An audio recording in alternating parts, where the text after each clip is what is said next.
তৃণমূলের যুবরাজ তথা বারুইপুরের সাংসদ অভিষেক ব্যানার্জির জন্মদিনে তার মঙ্গল কামনায় উত্তর 24 পরগনার সাতভাই কালীতলা পশ্চিমবঙ্গ যুব তৃণমূল কংগ্রেসের পক্ষ থেকে পুজো দেওয়া হয় এবং যজ্ঞ করা হয়।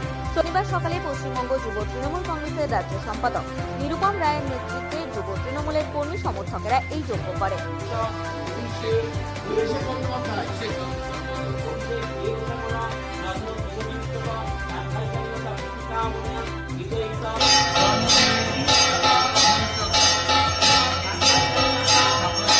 এ বিষয়ে নিরুপম রায় বলেন, অভিষেক ব্যানার্জির মঙ্গল কামনায় এই যজ্ঞ, সে যেন আগামী দিনে এই যুব সমাজকে এগিয়ে নিয়ে যেতে পারে এই কামনাই করলাম।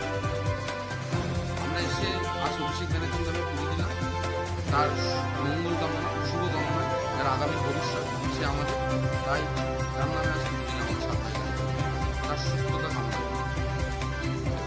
কি করলেন সাতভাই কালীতলা? শুধু যজ্ঞ করলাম তার নামে একটা, সে যেন আমাদের যে যুব সমাজের যে আইকন, তাকে যেন সে যেন আমাদের যুব সমাজকে এগিয়ে নিয়ে যেতে পারে, তাই জন্য আমি পুজো দিতে এসেছি।